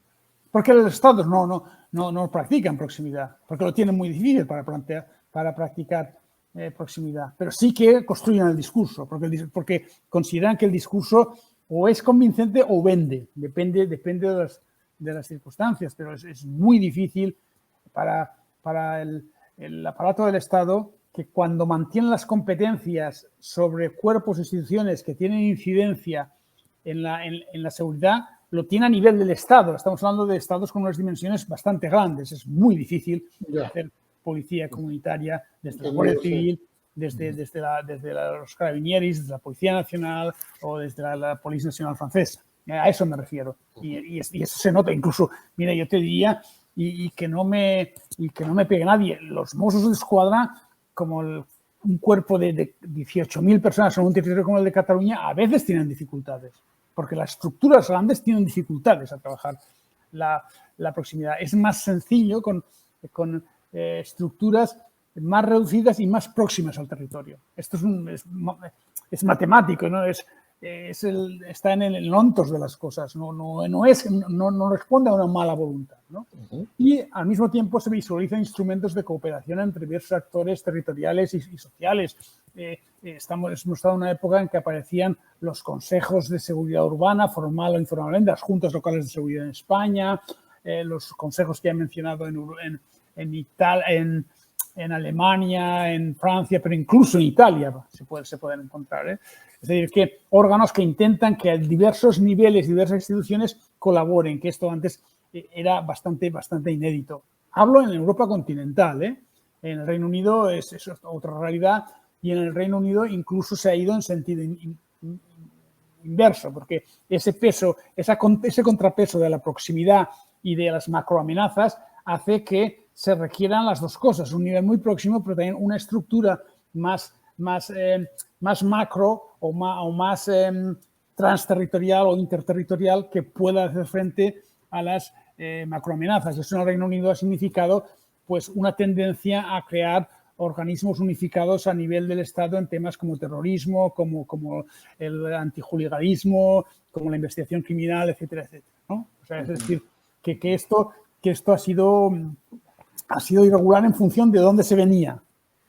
Si tú venías de un planteamiento muy de la seguridad como política policial penal y muy centralizada, esto ha significado abrirse, pero si tú venías de un planteamiento ya muy abierto, ha significado pues, ir en un sentido contrario. Pero en cualquier caso, sí que se ha incrementado la cooperación en materia de cooperación policial y de justicia. A nivel internacional está muy claro, o sea, todos estos organismos, Europol, Eurojust, Frontex, que si bien son mecanismos que hablan de una cooperación muy inicial, muy incipiente, que prácticamente nunca llega al nivel operativo, sino que llega al nivel de compartir información, de colaborar, ayudando a las autoridades competentes de cada país, pero sí que ahí se ha mejorado, es decir, con todas las deficiencias que tenga Europol, Eurojust y Frontex, es un paso adelante en la cooperación en relación con lo que había antes. Otro tema es si esto en algún caso puede poner en riesgo los derechos, pero esto es otro tema. Pero sí que se ha incrementado, o sea, esta pluralidad ha tenido consecuencias concretas con esta cooperación en el ámbito internacional en materia de política policial y de justicia penal. El ámbito académico, y esto lo ha dicho muy bien Antonia, yo creo que ha ganado presencia como instrumento de legitimación científica de política de seguridad. Es decir, el hecho de acudir a algún académico, alguna académica o alguna institución de investigación para legitimar que se toman decisiones en situaciones de tranquilidad o de calma, incluso de crisis no muy grave, no muy agravada. Esto lo estamos viendo, es decir, no estamos en la situación que estábamos hace 30 o 40 años. Hay un cierto recurso a la ciencia. El otro día publicaba una Fundación de Seguridad Pública de Cataluña un estudio sobre la opinión de los jóvenes en relación a la policía y en la introducción se citaba a Tyler en el tema de la justicia procedimental, escribían criminólogos, es decir, solo al final se concretaba el tema de los datos puramente de la encuesta, pero la participación era de la academia, básicamente. O sea, hemos avanzado mucho en este ámbito. O sea, la idea de que tú planteabas de que la legitimación de las políticas públicas tendría que tener una base científica, yo creo que esto en el discurso, yo creo que ha calado en el discurso. Y también la idea de que hacer participar a la sociedad civil, a las asociaciones, ONGs, a los vecinos, todas estas cosas, atribuye legitimación política. Es decir, sí que este proceso en el que hemos estado en los últimos 20 o 30 años ha demostrado que es necesaria una legitimación científica y una legitimación política. Y la una te la da la academia y la otra te la da, digamos, la sociedad civil, por utilizar una terminología que aquí se utiliza con frecuencia, sobre todo en Cataluña. Y el tema se ha dado un cierto protagonismo a los grupos vulnerables, ¿no? O sea, que de esto hablaba Ana antes. Es cierto que hay una mayor atención a los temas de género, a los temas de orientación sexual, a los temas de jóvenes, a los temas incluso de la prostitución. Hay debates públicos sobre estos temas. Y al menos en los discursos oficiales aún predominantes, esto puede cambiar y ahí me centraré en la parte final de mi intervención. En los discursos oficiales no se trata a estos grupos como apestados o como protagonistas negativos, sino como víctimas. Y en algún caso incluso se les da un protagonismo formal. Yo creo que todo esto, los nuevos partenariados, ha sido un paso positivo. Ha sido un paso positivo y repito que el discurso político está bastante asentado. Esto ha implicado una moderación de la idea de law enforcement. Es decir, la seguridad no es únicamente la aplicación de la ley. Hay muchas más cosas. Hay una introducción que es irregular, estoy de acuerdo en esto, en técnicas de gestión del conflicto, se habla de mediación, se habla de negociación. Hay un ejemplo muy claro, en un tema muy espinoso y políticamente muy sensible como es el de orden público. Sobre todo a partir de la cumbre de Göteborg en 2001, en que hubo heridos graves, y esto para los suecos fue un gran drama. O sea, en Europa continental o en el sur de Europa, incluso que haya muertos, no es tan drama como fue para los suecos que hubiera heridos graves en una cumbre internacional muy importante, se celebraba allá. Y esto facilitó un movimiento en Europa, porque también hubo problemas en la cumbre del grupo del G8 en Italia, en Génova, que allí sí que hubo un muerto. Todo esto facilitó un movimiento que acabó provocando un proyecto europeo pilotado por la Escuela Europea de Policía, que promovió en Europa, a partir de una iniciativa sueca, que fueron los que a partir de la crisis de Göteborg del 2001 se motivaron mucho en este ámbito, que introdujo unidades de mediación en las unidades de orden público. Pues esto era muy revolucionario. Es decir, poner unidades de mediación que trabajan codo a codo con las unidades de orden público, con las brigadas móviles, no con la policía en general, sino con aquellos que van cuando hay altercados y que estaban dedicadas a mediar sobre todo con los más conflictivos. O sea, yo recuerdo una conversación que tuve con los responsables de la unidad sueca cuando fuimos a ver qué hacían ellos.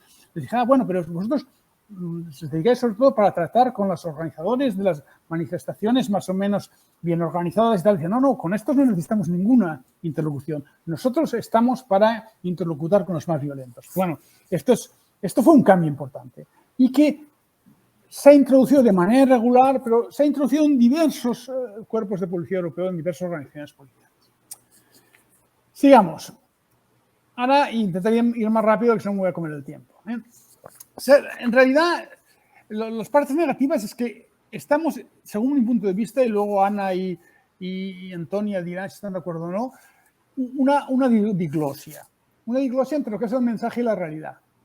Es decir, todo que lo que he dicho como cosas positivas no os he engañado, estoy muy convencido de lo que he dicho, se ha creado una doble realidad. O sea, a la práctica, en el ámbito operativo, sigue pesando mucho la respuesta de las medidas policiales de la justicia penal. Hay un problema y lo que hay que hacer es enviar a la policía e introducir un nuevo delito en el Código Penal. O sea, paralelamente al discurso muy sólido, muy transversal, muy complejo, las reacciones aún están respondiendo mucho a este nivel. Por utilizar el ejemplo de Antonia, que ella citaba las estadísticas policiales y las encuestas de seguridad pública. Por ejemplo, en Cataluña nadie ya cuestiona la encuesta de victimización. Hubo tiempo que se cuestionaba. Hace ya unos años no la cuestiona nadie, pero cuando se presenta la encuesta, cuando nuestra consejera o consejero presenta la encuesta, la nota de prensa es el consejero o la consejera presenta los resultados de la encuesta. Cuando la misma consejera o consejero presenta la estadística policial, no dice que va a presentar la estadística policial, va a presentar los datos de delincuencia. Es decir, la estadística policial son los datos de delincuencia Y la encuesta son los resultados de la encuesta. O sea, que realmente los datos de criminalidad son los datos de la policía. Pues bien, esto simboliza muy bien en qué estamos. O sea, el punitivismo sigue teniendo mucho público y ofreciendo ganancias políticas. Y esto es un problema. Es decir, las crisis de seguridad se consideran una cuestión del Estado y los niveles locales, cuando haya una cosa que el Estado considera, o que el Estado, quiero decir, el poder público no local, para entendernos, considera que puede tener consecuencias muy negativas, en estos procesos de toma de decisiones normalmente el poder local, que sí que está aceptado que participe en las situaciones de normalidad y en las situaciones que se puede discutir con calma, ahí queda excluido. La sociedad civil y la academia no tienen influencia en las grandes decisiones. No, o sea, en las grandes decisiones, o sea, en las grandes decisiones de fondo que tienen consecuencias para los derechos humanos de los ciudadanos, ahí todavía no llegan. De la misma manera que en el discurso pausado, tranquilo, programado, sí que son una fuente de legitimación, no lo son. Pero, Francés, perdona, nos estás diciendo, por ejemplo, que es que hay que pensar un poco mejor qué es, o explicar un poco mejor qué es una decisión grande, porque, por ejemplo, con toda la investigación que se ha hecho relacionada con la violencia contra las mujeres, ¿cuál sería el alcance de la influencia de esas investigaciones en lo que llamas las grandes decisiones asociadas a ello, o cuáles serían los límites? Danos un poquito más un ejemplo de hasta dónde llegaría, porque nosotros observamos que mucha investigación termina produciendo herramientas de política pública. Tal vez no toda la que quisiéramos y demás, pero ¿qué quiere decir grandes decisiones cuando hay tanta investigación? Cuando hay crisis, cuando el Estado considera que hay una situación que es crítica, en aquel momento no se tiene en cuenta en la academia, o se tiene muy poco en cuenta la academia, se tiene muy poco en cuenta el poder local, se tiene muy poco en cuenta esto. En el campo de la violencia contra las mujeres, mira, ahí sería un campo en el que aún sería relativamente optimista y aún sí que hay un cierto respeto por lo que dice la ciencia, pero aún hay una tendencia, yo creo, y esta es mi opinión, que no tiene por qué compartir ni Ana ni Antonia, que hay una cierta tendencia exagerada a la reacción penal cuando se ha demostrado que la reacción penal es bastante ineficaz. O sea, y si hay una cierta tendencia a la reacción penal porque eso tiene un público políticamente importante. O sea, tanto desde el punto de vista democrático como desde el punto de vista del feminismo. Es decir, todo y que no sería el peor campo para mí, el de la violencia contra las mujeres, aún ahí hay reacciones que si la sociedad está muy alterada, si hay una situación crítica, acaban, yo creo, que yendo a las respuestas tradicionales. Lo que pasa es que ahí, en ese campo, hay sectores teóricamente muy progresistas que se apuntan desde mi punto de vista a las respuestas tradicionales. Pero es complicado, es que esto es complicado. Quizás Antonia y Ana me corrijan o cuestionen lo que yo diga después. Y después hay un tema importante, es que el funcionamiento de la administración dificulta la articulación de respuestas complejas. Es que la administración tiene problemas para cooperar entre unidades directivas. No nos equivoquemos. La administración está montada para que cada ministerio, cada dirección general prácticamente actúe por su cuenta. Entonces, en la medida en que tú aceptas que la respuesta compleja es la adecuada, eso significa que tienen que colaborar de entrada diferentes unidades administrativas, posiblemente diferentes ministerios.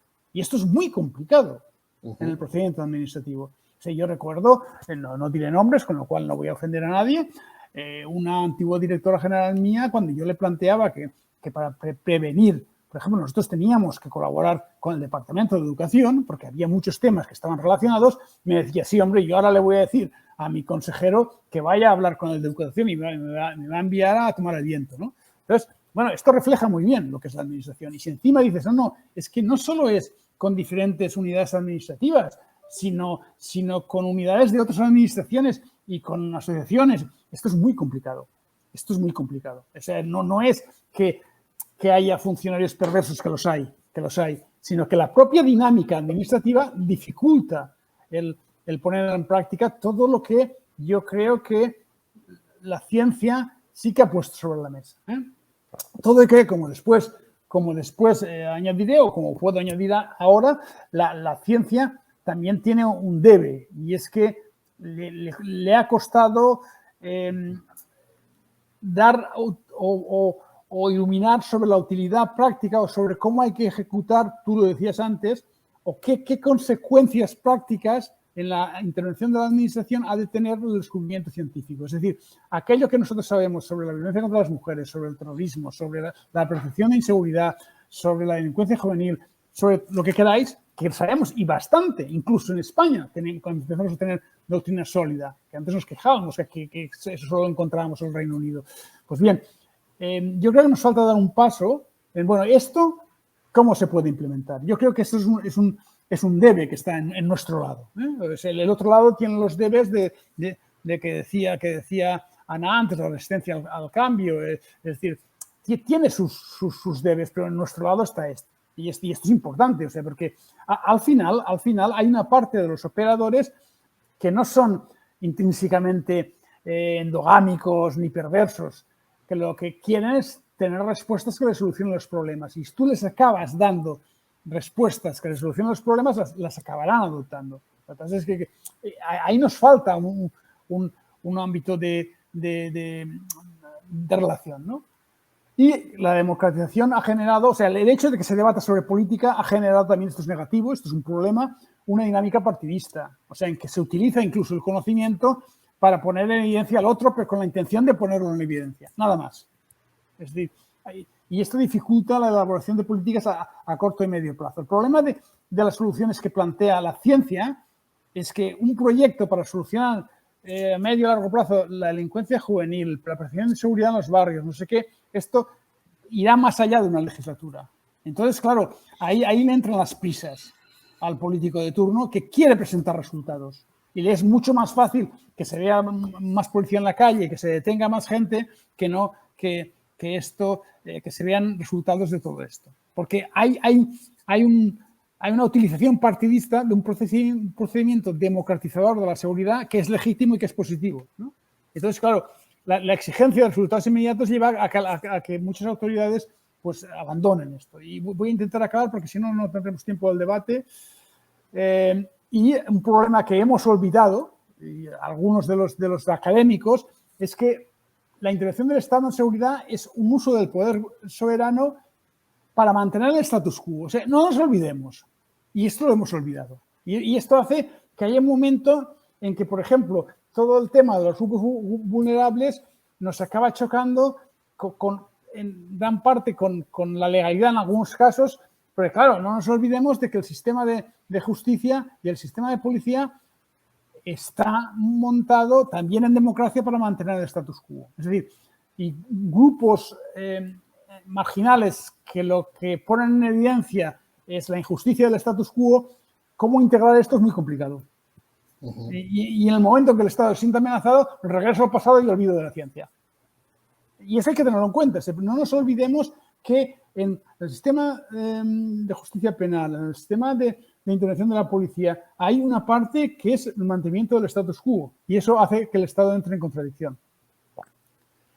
Retos. Bueno, retos, vamos a tener un incremento de la demanda. Está claro. Con la democratización de la seguridad, la gente cada día nos va a pedir más seguridad. Además, las sociedades, cuanto más avanzan, más los niveles de seguridad acostumbran a subir porque saben más y conocen mejor los riesgos. Aquí me falla otra vez la transparencia y los recursos van a ser escasos. Y yo creo que nos hemos de olvidar en aquellas épocas en que podíamos crecer siempre, aumentar los recursos públicos para todo y también para los temas de seguridad. Y eso nos va a plantear un problema porque además yo creo que las crisis internas e internacionales, bien sea crisis política como el caso de Cataluña y España, o crisis internacionales como el tema de la guerra de Ucrania o tema de pandemias, cosas de este tipo, esto parece que va. La crisis energética, el cambio climático, esto nos va a traer crisis con frecuencia. Y esto vamos a tener que tenerlo en cuenta y tal como pinta, vamos a una situación de creciente desigualdad. Y como todos los que estáis aquí sabéis mejor que yo, la desigualdad provoca violencia. Entonces, si estamos en un aumento de la demanda, si estamos en una situación de crisis relativamente frecuentes, con menos recursos, una creciente desigualdad, claro, ya sé que me vais a decir que me estoy poniendo apocalíptico, pero las soluciones simples y simplistas ganan popularidad. O sea, al margen de que sean movimientos de extrema derecha, neofascistas o no, lo que representa la Meloni o el Frente Nacional en Francia, la Meloni en Italia, es que delante de la inseguridad la gente es sensible a respuestas simples y simplistas. Y esto nos aleja de la ciencia. Sí. Y esto nos aleja de todo lo que hayamos avanzado. Al margen de las consideraciones políticas, esto hace difícil que podamos continuar defendiendo esta respuesta documentada en profundidad, mirando a la causalidad, como tú decías, porque la gente querrá que le conteste, que le digan frases sencillas y que las tranquilicen y simples. Aunque luego sea mentira, es igual. Entonces, esto nos va a llevar a esta situación y ahí, claro, ¿cómo vamos a gestionar esto? Las amenazas al status quo van a incrementarse. Yo creo que se van a incrementarse.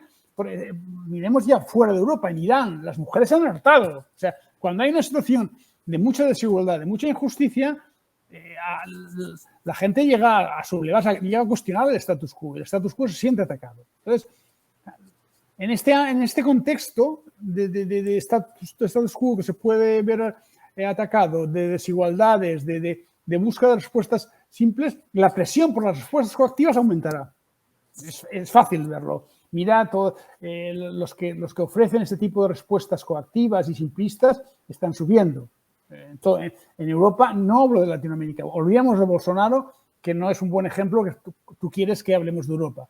Pero Vox en España, la Meloni está en el gobierno y tal, la Frente Nacional no está en el gobierno, pero ha incrementado su fuerza, la alternativa por Alemania en Alemania. Es decir, y esto al margen del análisis político significa respuestas simples, simplistas, que van directas al estómago y que rechazan la ciencia. Entonces, ¿cómo vamos a seguir progresando hacia la ciencia? ¿Cómo podemos influir en el poder y en el público? Porque no se trata solo de influir en el poder. Si pudiéramos influir en el público, porque el problema es que a la Meloni la vota la gente y que a Vox la vota la gente. Claro, ¿cómo podemos influir en el público para que busque respuestas que al margen de la ideología política que sean, que me es igual, sean como mínimo documentadas, ¿no? ¿Es el horizonte de los derechos humanos la única salida? O sea, es decir, plantearnos, bueno, es que en el fondo lo que sí que hemos de respetar es los derechos de la gente, por ahí podemos atacar, quizá para convencer a cierto sector de la gente, sí, al poder no lo sé, yo tengo muchas dudas. Yo aquí lo siento mucho, Ernesto, porque acabo con preguntas y desde Europa no tengo las respuestas. Muchas gracias. En realidad, Francesc, nosotros le damos un valor enorme a las preguntas.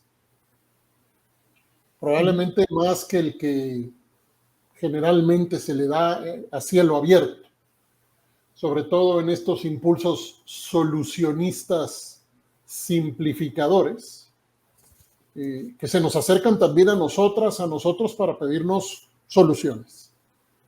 Y nuestra respuesta muchas veces es que necesitamos mejorar las preguntas, y que necesitamos mejorar la información, y que necesitamos mejorar las herramientas, etc.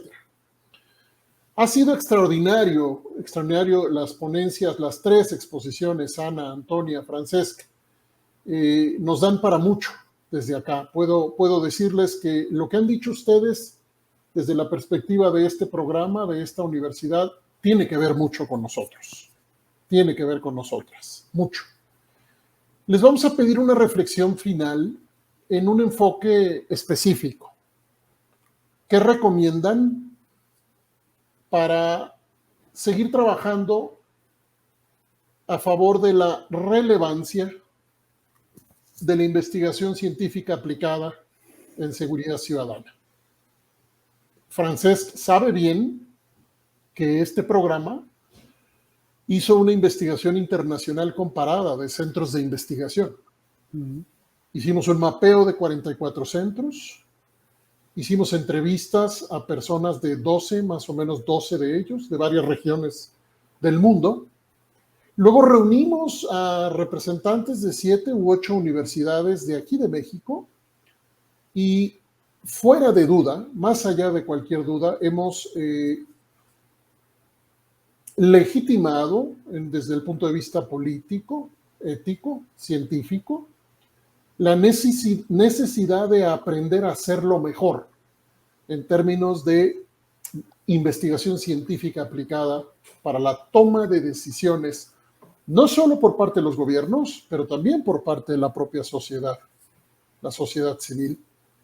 Así que estamos en este momento en ruta de crear este centro de investigación aplicada, estamos buscando los medios y también estamos trabajando a favor de un laboratorio de innovación social para la seguridad ciudadana y también estamos trabajando, contribuyendo a la creación de un laboratorio del Sistema Universitario Jesuita, un laboratorio para la paz. Todo esto tiene que ver con un momento crítico,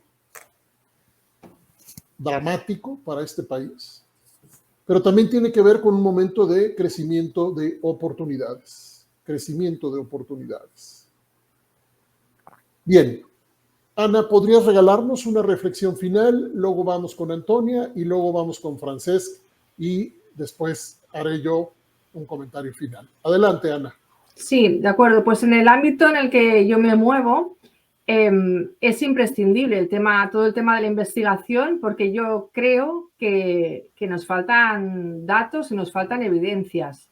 Es decir, yo, al contrario un poco de lo que ha comentado Francesc, aunque luego ha remarcado que él se refería en épocas de crisis, sí que creo que a veces se han tomado decisiones a raíz de casos que han sucedido, ¿no? Y una casuística, por una casuística se ha reformado el Código Penal, por ejemplo, ¿no? Incluso con nombre y apellidos de por qué se estaba reformando ese artículo concreto del Código Penal.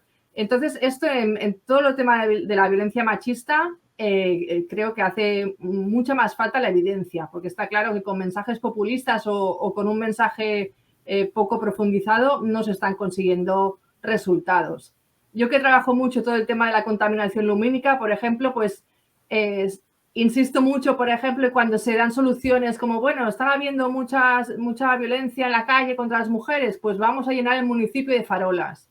Y luego se dan cuenta que esa solución no ha servido para nada, sino que igual han aumentado este tipo de delitos, sí que igual han disminuido otros, pero la violencia machista ha continuado igual, ¿no? Entonces nos hacen falta pues esos artículos, esas evidencias de que nos digan qué soluciones realmente funcionan y cuáles no. Incluso a veces, aunque no nos guste lo que nos dicen, ¿no? Porque, por ejemplo, pues igual hay muchos datos, por ejemplo, ¿no? Que nos dicen que la violencia en el ámbito de la pareja, en temas de adolescentes, se da por igual en mujeres que en hombres, en chicos que en chicas, ¿no? Hay tantas mujeres agresoras como chicos agresores. Igual a según qué parte de este discurso no le gustan esos datos, pero son los que hay y hemos de ser coherentes y trabajar con esas cifras, ¿no? Es decir, creo que en este ámbito está casi todo por hacer, la verdad, ¿no? Yo creo que sí que muchas decisiones se han tomado más en una base igual más sociológica que empíricamente más criminológica, ¿no? Entonces, bueno, yo creo que aquí está todo por hacer. Gracias, Ana. Antonia, por favor. Hola, gracias. Bien, yo discrepo, estoy prácticamente de acuerdo en lo que ha dicho Francesc, pongamos un 80% Francesc si quieres, no está mal. Bueno. Pero no estoy de acuerdo en el que esto que ha dicho de que la academia está presente, ¿no? Obviamente ha eliminado las grandes decisiones, por supuesto que sí. Claro, yo también he de decir que pues, me estoy ciñendo un poco al tema de los datos, ¿no? De la generación de datos, de análisis de los datos. Ahí estamos cero. Y además no estamos presentes, no solo eso, sino que no nos quieren tampoco, ¿no? No les interesamos. Hablo también, es cierto, a nivel de España, como decía, era la corresponsal del European Sociebook en España, entonces es como que batallo cada 4 años para conseguir esto, ¿no? Entonces, no solo que no estamos presentes, sino que además no nos quieren ni ver entrar por la puerta, ¿no?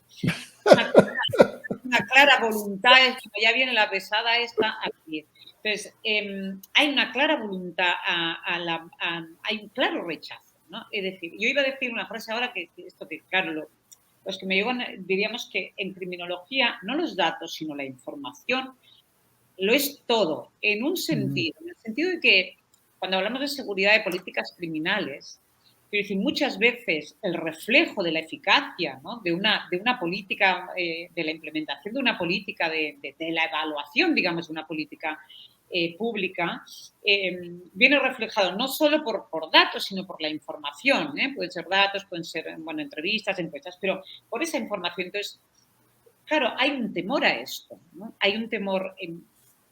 Yo he podido hablar con personas que están en los respectivos ministerios, ¿no? Hablo de Cataluña, por ejemplo, hablo del Estado español. Entonces me dicen que en España los datos se amoldan a las políticas, no al revés, ¿no?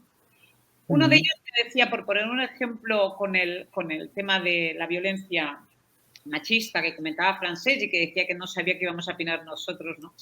A mí me comentaban, por ejemplo, en el registro de femicidios, ¿vale? Es decir, mujeres muertas en manos de hombre por el hecho, ¿no?, de ser mujeres, tener la condición de ser mujeres, me comentaban, nosotros, toda muerte de mujer que nos llega en manos de hombre, nosotros lo registramos como femicidio. Digo, ya, bueno, pero el femicidio, ¿no?, es por razón de tal. Me dice, no, nosotros, si llega un hermano que ha matado a la hermana y lo ha matado por una herencia, podría haber matado perfectamente a su hermano, esto igualmente lo clasificamos. Entonces, ¿por qué? Porque interesan los datos, es decir, hay un montón de políticas que son bien recibidas, desde luego, ¿no?, de lucha contra la violencia de género, y entonces los datos se amoldarán a esto, no al revés, ¿no? Creo, Ernesto, has comentado una cosa muy interesante que a mí me parece que es revelador, ¿no?, que esto sucede aquí también, es la clase política tiene miedo del pueblo, ¿no?, del ciudadano, no sabe cómo explicarle ante los datos, ¿no?, el incremento, una tasa baja, no sabe cómo explicar esto a los ciudadanos, no sabe cómo, quiero decir, la delincuencia no deja de ser un hecho social y que todos participamos de ellos. Quiero decir, los ciudadanos no somos idiotas, somos partícipes, ¿no?, también de nuestra sociedad, como lo es un delincuente, como es una víctima. Entonces, hay este temor, no se sabe manejar bien cómo educar, ¿no? Me parece que utilizabas esta palabra, Ernesto, educar a la sociedad, ¿no?, a convivir con la delincuencia y a combatirla, más allá de lo que muestran los números, más allá de decir, bueno, hemos implementado esta política, no ha salido bien porque las evaluaciones muestran esto, los números, la información. Vamos a implementar eso. Yo creo que la gente, la ciudadanía podría comprenderlo, pero es cierto que aquí prima lo que comentaba Francés de ¿no?, el cortoplacismo, ¿no?, que la política tiene, ¿no?, la necesidad de resultados a corto plazo. Entonces eso, yo en realidad como titular diría que los datos se moldean a partir de lo que, no al revés, es decir, los datos no aportan la información y a partir de ahí trabajamos, ¿no?, sino que dependiendo qué políticas están implementando, se manipulan los datos para que den una cosa o den otra, ¿no? Es, oiga, usted funciona, esto funciona. Y cuando los datos no son acorde con lo que ellos quieren, ¿no?, pues no se publican, tan fácil como eso, no se publican. Por última reflexión, le decía que teníamos el mismo problema en uno de los cafecitos que creo que hablaban sobre armas de fuego, muy, muy interesante.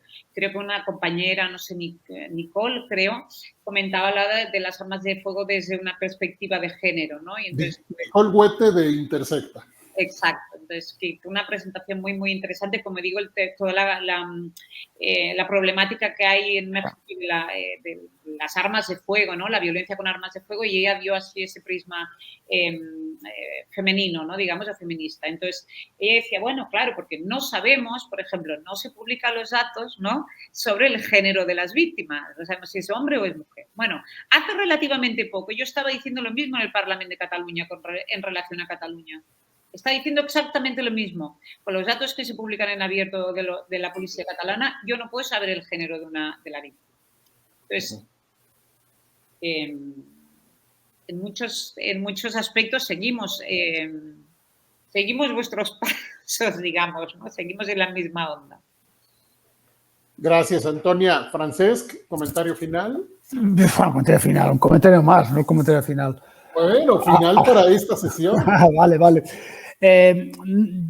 Bien, yo admito que lo que ha dicho Antonia no me suena desconocido. Es decir, lo que pasa es que yo sigo pensando que globalmente la incidencia de la academia a nivel de legitimación científica ha mejorado.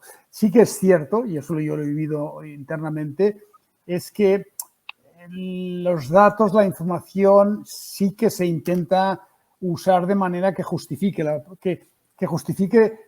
que vaya de acuerdo con la política pública y no al revés. Yo eso lo he vivido. Yo he vivido en un gabinete de estos que gestiona datos, que el responsable político le pide al responsable de la estadística, dime cómo estamos en este ámbito. Y el otro le contesta, bueno, ¿qué hago? Que quedemos bien, ¿no?